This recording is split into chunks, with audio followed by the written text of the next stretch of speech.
Public Sénat, avec le soutien de la Mutuelle nationale territoriale, la Mutuelle des agents des services publics locaux et Adviso Partners, cession, acquisition et transmission d'entreprises, nos territoires ont de la valeur, vous présente le Journal des territoires.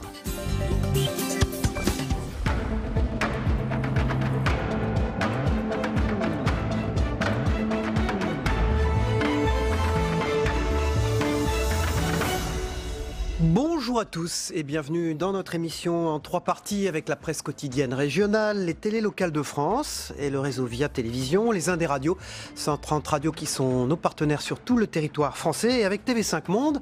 3 parties dans cette émission, dans un instant le JT des territoires que je vais vous présenter et puis après la météo, tout à l'heure c'est l'invité politique de Territoire d'Info. Présent sur ce plateau en direct, c'est Jean-Baptiste Lemoyne, c'est le secrétaire d'État auprès du ministre de l'Europe et des Affaires étrangères qui sera notre invité.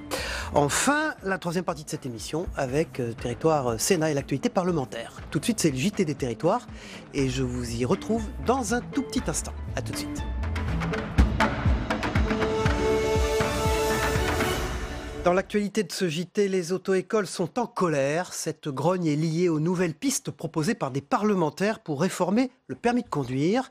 On pourrait le passer dès l'âge de 17 ans, comme le suggère ce rapport. Autre piste, libéraliser le marché pour cet examen qui est jugé beaucoup trop coûteux.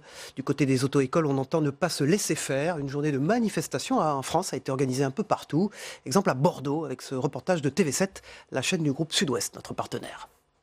Les responsables de ces centres de formation à la conduite montrent leur mécontentement et leurs inquiétudes.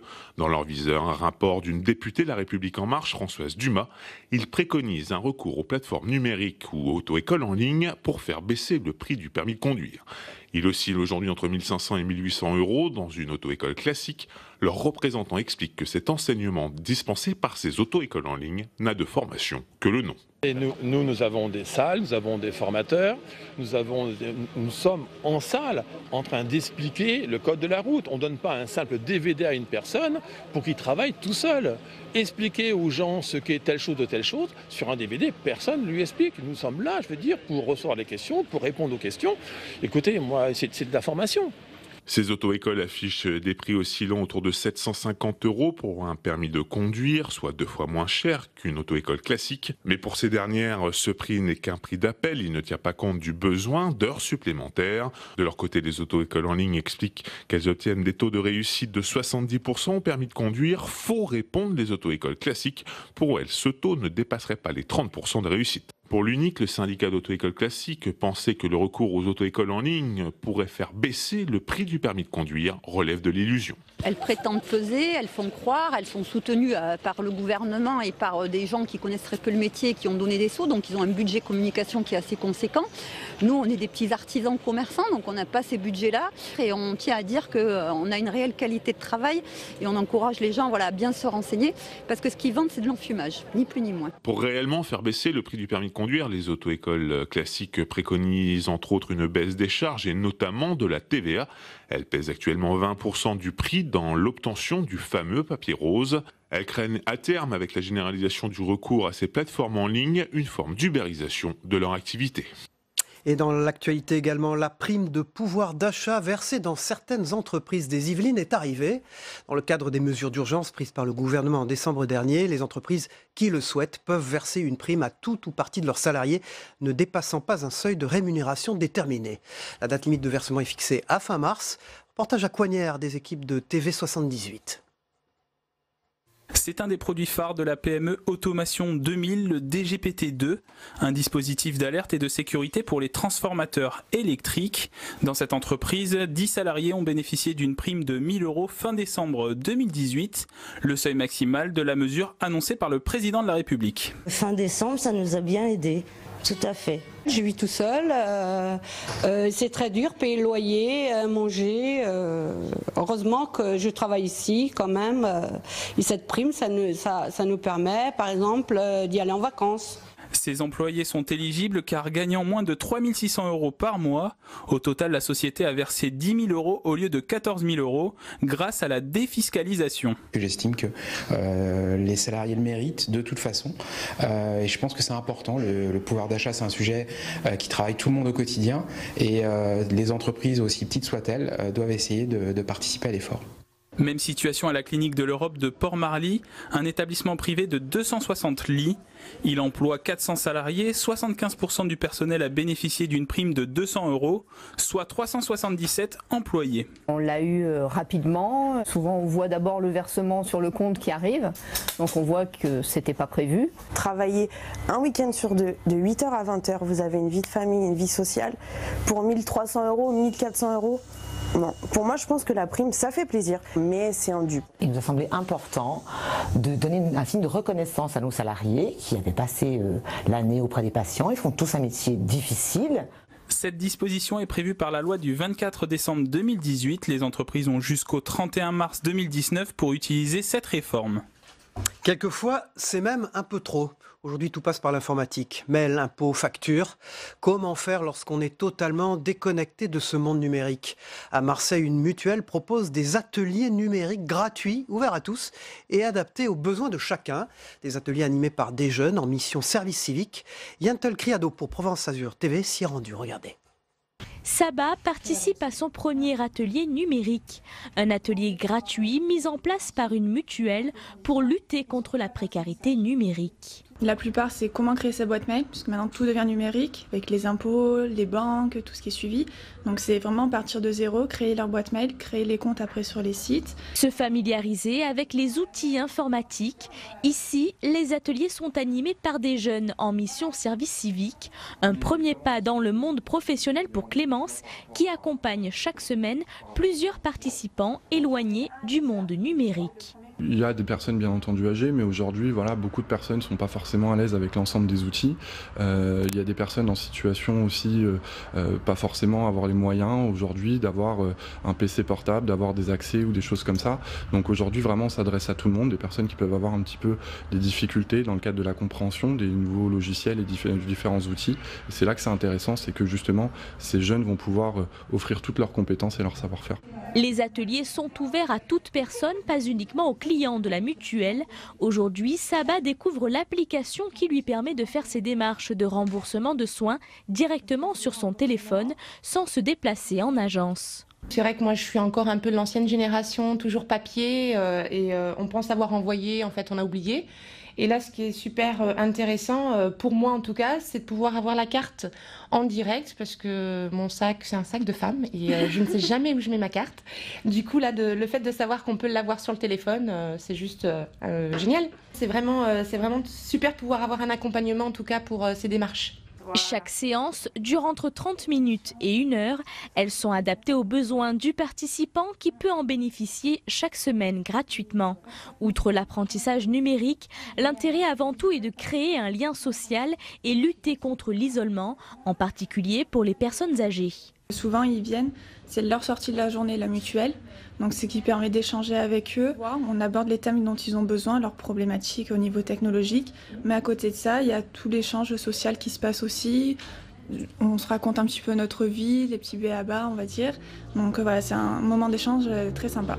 Un service proposé sur 2 agences de Marseille, Jules Cantini et Léon Gambetta. La mutuelle souhaite l'étendre dans d'autres agences du département dans les prochains mois, notamment à Vitrolles et Aix-en-Provence. Le handisport à l'honneur maintenant dans ce JT, direction Vittel dans les Vosges qui accueillait le 29e Critérium de France d'athlétisme pour déficients visuels.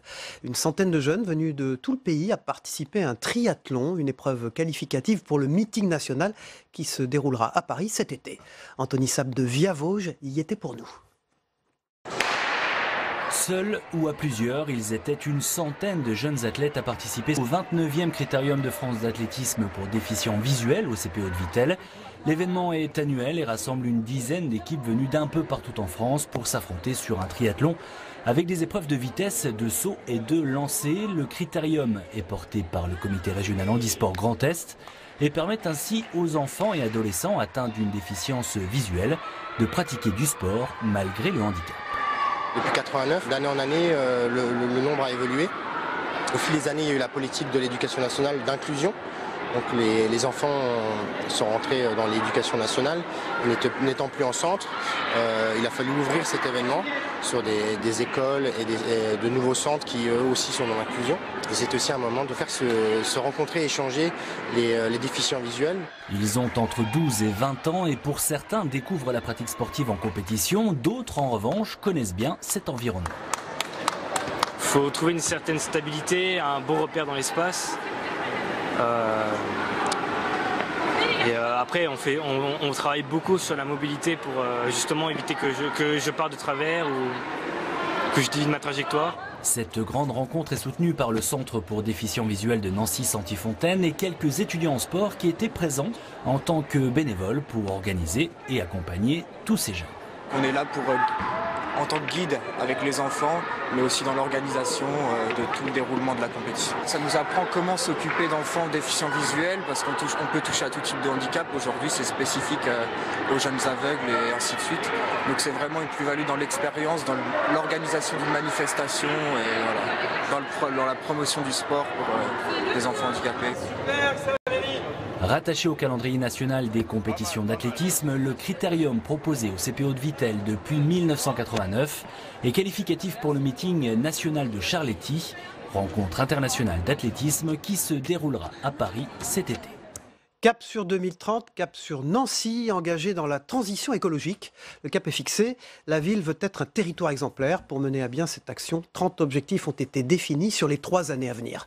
Planter 1000 arbres en 3 ans, multiplier par 2 les zones piétonnes dans le centre historique, ou encore végétaliser 300 façades.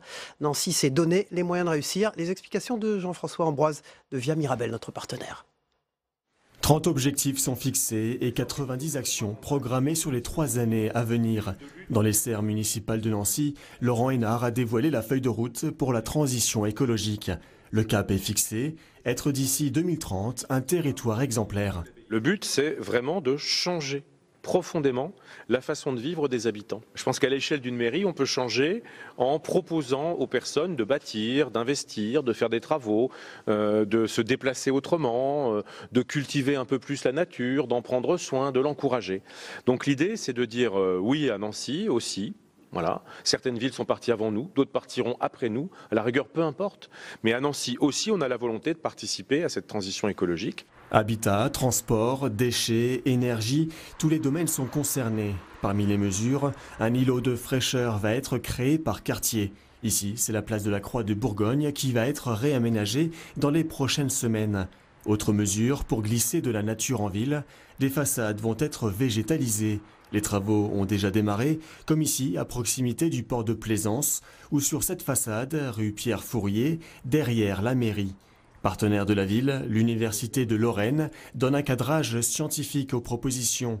Nancy devenant un laboratoire à ciel ouvert. Il y a des propositions qui sont là et qui vont faire de la ville aussi un laboratoire pour les chercheurs, ce qui est extrêmement important pour notamment des études sur le sol, la qualité de l'air, trouver les bons équilibres dans l'usage des ressources et respecter les objectifs globaux avec un certain nombre de contraintes, mais en étant aussi exigeant par rapport à ces objectifs, parce que j'ai bien vu mes collègues, ils ont un rôle de critique aussi.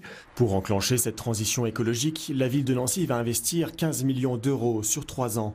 Un projet qui, pour être complet, devra également sensibiliser l'ensemble des acteurs, particuliers comme professionnels. Voilà. Pour finir, des récompenses dans le sport aussi. Les territoires et les acteurs du sport ont reçu hier soir des trophées pour leur engagement et leur innovation dans le sport, en vue notamment aussi des futurs Jeux Olympiques. Ont été mis à l'honneur les acteurs du football, comme le Stade de Reims, la société Hyundai et Conforama. Le coup de cœur est allé à Mécénat Chirurgie Cardiaque. Et également, Pascal Grisot, le président du Ryder Cup 2018, a été élu personnalité de l'année. Voilà, une soirée placée sous la présidence d'Olivier Dulac et de Didier Poulmer qui accueillait leurs invités. Salgavo, dans un instant, c'est le club de la presse et la revue de presse dans un instant. À tout de suite. Bonjour Saveria, on commence avec le courrier de l'Ouest, ce qui va changer pour le baccalauréat. La réforme du bac entrera en vigueur en 2021, mais dès maintenant, lycéens, parents, enseignants s'inquiètent des changements annoncés. La réforme mettant en colère de nombreux professeurs principaux un peu partout en France. Une réforme selon eux trop floue. Dès cette année, elle entraîne la disparition de cette rentrée des filières S, ES et L dans les lycées. L'apparition à la place de 12 enseignements de spécialité. 150 professeurs principaux ont déjà jeté l'éponge. Ils estiment n'être pas assez compétents pour aider les secondes dans leur choix. Et à la une de la Marseillaise ce matin, les mardis de l'urgence sociale. Après les samedis des Gilets jaunes, les mardis de la CGT qui lance un rendez-vous hebdomadaire pour rappeler la responsabilité du patronat dans la situation sociale actuelle, les mardis de l'urgence sociale.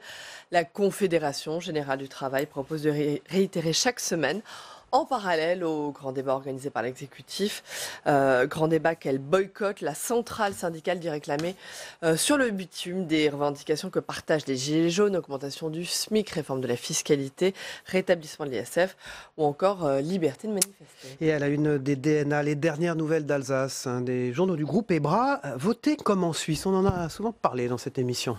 Les Suisses votent plusieurs fois par an pour trancher des sujets de portée nationale ou locale. Une sorte de démocratie directe que réclament les partisans du référendum d'initiative citoyenne. Est-ce que ça serait possible en France? Un tel système repose sur une forte dose de fédéralisme, difficile donc à mettre en place. Libération Champagne, attention, se penche sur les dates de péremption, important. Faut-il revoir le système? Plusieurs associations ont proposé de repousser d'un jour les dates limites de consommation afin de limiter le gaspillage. Elles assurent que ça réduirait le gaspillage alimentaire de 170 000 kilos par an, sans nuire à la santé des consommateurs. Ces dates sont responsables à elles seules de 20% du gâchis de nourriture. Et puis à la une de la Provence, et c'est grave, la grande extinction des insectes. Saveria ce matin. 80% des insectes ont disparu en 30 ans, près de la moitié des espèces essentielles aux écosystèmes comme aux économies sont en déclin rapide dans le monde entier, alerte une étude qui met en garde contre un effondrement catastrophique des milieux naturels. La conclusion de l'étude est claire. À moins de changer radicalement nos façons de produire nos aliments, les insectes auront pris le chemin de l'extinction en quelques décennies, soulignent les auteurs de ce bilan effrayant. Merci Saveria, on vous retrouve en troisième partie pour l'actualité parlementaire de notre émission. Tout de suite, c'est le Club de la Presse avec Zoé Cadio et Fabrice Schlosser. A tout de suite. Bonjour Zoé Cadio, merci d'être là. Vous représentez le Midi Libre et l'Indépendant, groupe de journaux de La Dépêche du Midi sur ce plateau ce matin. Et bonjour Fabrice Schlosser, vous êtes le directeur de Canal 32, partenaire de cette émission. Merci d'être là. Une télévision locale TNT de Troyes dans l'Aube. On va en parler dans un instant puisque vous réunissez aujourd'hui vos assises constitutives des télévisions locales de France. On y revient dans un instant. Zoé Cadio, le permis de conduire, la guerre des prix à la une du Midi Libre. Alors, c'est un élu qui a mis un peu les pieds dans le plat, c'est un député du Gard qui veut abaisser le coût de la licence et il crée la polémique, évidemment. Pourtant, c'est bien, non ? Oui, c'est bien, oui, effectivement. Alors, ce député, comme vous dites, c'est Françoise Dumas, qui est députée du Gard, La République En Marche. Et il y a 6 mois, elle a eu une commande, entre guillemets, pour faire un état des lieux du permis de conduire. Il faut savoir que le permis de conduire, ça représente véritablement un investissement pour les familles.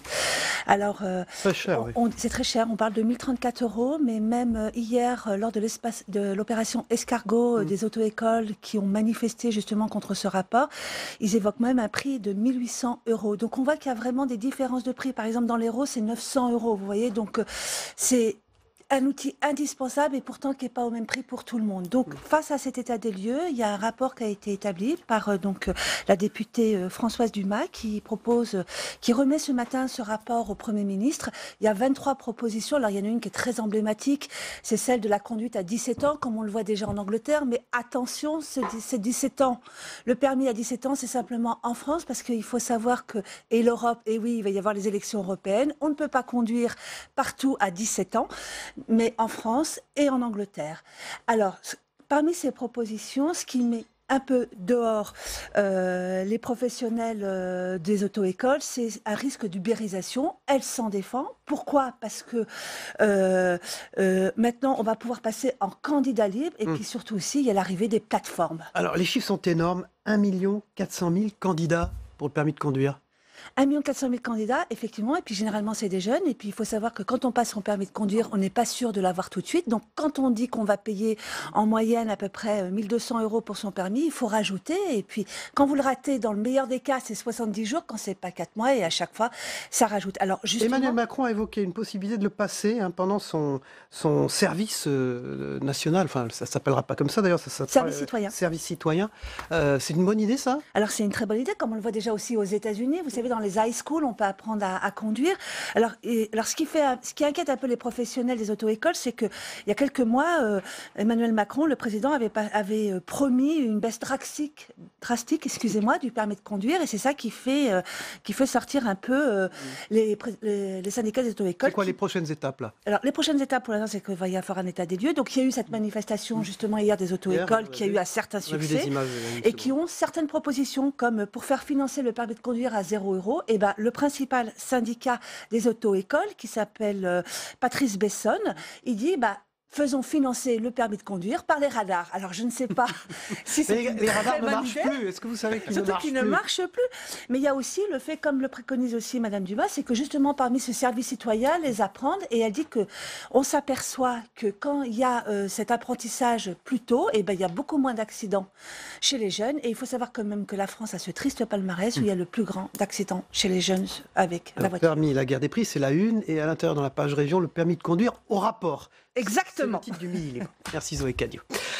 Fabrice Chausseur, je le disais il y a un instant, vous allez tenir aujourd'hui l'Assemblée Générale constitutive d'un nouveau syndicat, au fond, qui regroupera les télévisions locales de France. Alors d'abord, pour nos téléspectateurs, nous on le sait bien, puisque vous êtes partenaire de cette émission depuis longtemps, qu'est-ce que c'est que les télévisions locales de France? Ce sont des télévisions réparties sur tout le territoire français, la plupart sur la TNT, régionale ou locale. Exactement, c'est à peu près 100 télévisions locales en France, dont 40 sur la TNT. Elle réalise à peu près 200 reportages par jour, vous le savez très bien, vous qui en diffusez 3 ou 4 dans votre quotidienne. Ce sont à peu près 500 collaborateurs, 200 journalistes. Ça fait une belle rédaction au niveau national. Eh bien, tout cet univers qui... Tout dedans, d'ailleurs, on voit du sport, la culture, bien sûr, la politique, l'économie, le social. Exactement, il y a tout un travail de proximité et d'actualité que font ces journalistes. Et on couvre à peu près 80% du territoire. Il y a encore quelques petits manques, quelques petits territoires qui n'en ont pas. Alors, au moment où on parle tant de recoudre le lien avec les citoyens, avec les territoires, vous sentez une mission particulière dans cette période?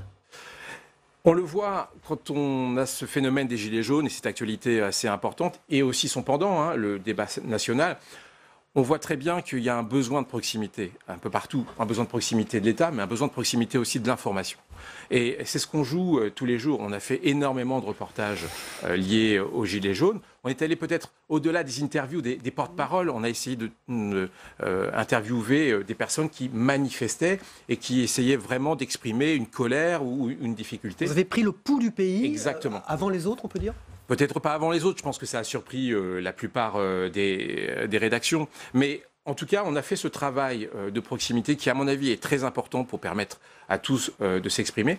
Et il y a le pendant, il y a le grand débat national, où là aussi, on est, on va dire, en première ligne. Plus près. Il y a beaucoup de télévisions locales qui diffusent des débats nationaux, où Emmanuel Macron n'est pas forcément là, mais sur Via Vosges, sur Via Occitanie, sur WEO, on a ces diffusions en direct de grands débats et qui permettent vraiment une expression, un pluralisme d'informations, et je pense que c'est très utile pour notre pays, et c'est un peu ce rôle-là qu'on joue et qu'on veut jouer. D'ailleurs, le jeudi, à cette même heure, sur cette antenne, nous diffusons des multiplexes, des duplex réalisés en direct avec vos télévisions locales pour rendre compte de ce qu'ont été ces débats, ces grands débats nationaux, ou petits d'ailleurs quelquefois, la veille, souvent avec des élus. On a reçu plusieurs maires en duplex et en direct grâce à vous.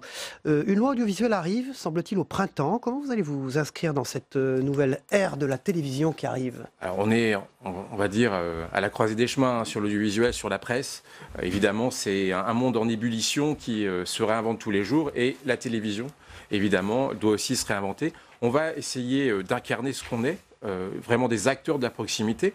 On sait que le ministère de la Culture a, il y a quelques mois, donné des objectifs à France 3 en décidant de tripler des programmes régionaux en réduisant les coûts. donc de passer de 2 heures à 6 heures, en réduisant les coûts, on sait que ce sera très difficile. Et on se dit que les télévisions locales peuvent avoir un rôle à jouer. Et que le gouvernement, le ministère de la Culture, peut donner ce rôle aux télévisions locales. Dans le respect de l'autonomie de chacun, mais il y a vraiment quelque chose à faire pour que la télévision de proximité puisse vraiment avoir une importance dans ce pays. Alors de quoi allez-vous discuter aujourd'hui à l'Assemblée Générale Constitutive du syndicat des... Eh bien déjà, on va marquer une union qui n'a jamais eu lieu dans le monde des télévisions locales. Il y a eu traditionnellement 2 syndicats. Je vais pas vous expliquer pourquoi. Eh bien, on se réunit. Voilà, on fusionne. On va être 40 à 50 télévisions locales à travailler vraiment collectivement et en commun. On vous voit d'ailleurs. Ça va donner, on organise par exemple des assises dans les territoires pour se réunir et évidemment pour avancer ensemble. Alors, un mot sur Canal 32, télé donc qui est 6 à 3. Vous êtes installé depuis longtemps, une des plus anciennes d'ailleurs. Et oui. Et alors à l'intérieur, on a pratiquement 20 ans. Des programmes, 20 ans à l'intérieur du sport, de la culture. Vous-même, vous présentez une émission, j'ai vu, Réussite. Oui, c'est Magazine économique, oui. C'est l'idée de montrer un petit peu le monde économique à travers ces chefs d'entreprise, voir un petit peu comment ils avancent. L'idée d'une télévision locale, notamment dans ce territoire, eh bien, c'est être une télévision d'information. Vraiment d'être le relais. Moi, j'aime bien cette expression, être créateur de liens. Lorsque vous présentez une association ou un chef d'entreprise qui a besoin d'embaucher, vous créez du lien dans ce territoire et vous êtes utile. Et merci, ça, c'est très important. Fabrice Jocher, directeur de Canal 32, donc dans l'Aube. Canal 32, donc sur le numéro 32. Ou de la TNT dans l'Aube, mais sur Canal 30, des box TV en France. Bonnes assises aujourd'hui, bonne Assemblée Générale. La météo des territoires tout de suite de Gilles Mouron. On la regarde ensemble, on se retrouve après. La météo vous est présentée par l'Assemblée des départements de France.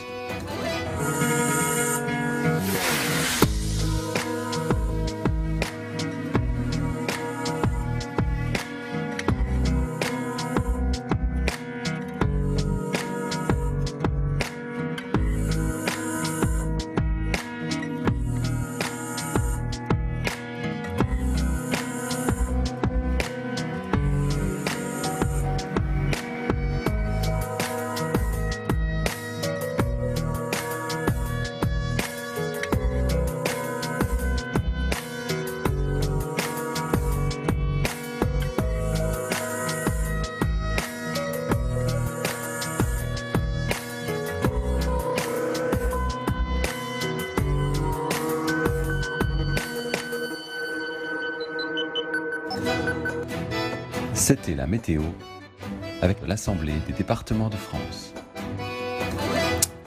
Voilà, dans quelques minutes, c'est le secrétaire d'État auprès du ministre de l'Europe et des Affaires étrangères, Jean-Baptiste Lemoyne, qui sera notre invité politique en direct sur ce plateau. Justement, on parlera sûrement avec lui de Haïti qui est en proie à de nouvelles manifestations de violence. On le regarde dans le Zap Monde de TV5 Monde, ce que vous devez retenir de l'actualité du monde de cette nuit. A tout de suite avec notre invité politique, Jean-Baptiste Lemoyne. Public Sénat, avec le soutien de la Mutuelle Nationale Territoriale, la Mutuelle des agents des services publics locaux et Adviso Partners, cession, acquisition et transmission d'entreprises, nos territoires ont de la valeur, vous ont présenté le Journal des territoires.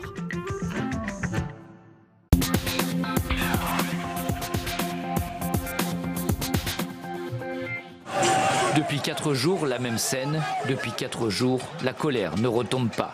Ils sont des centaines descendus dans les rues de Port-au-Prince, révoltés contre le président Jovenel Moïse.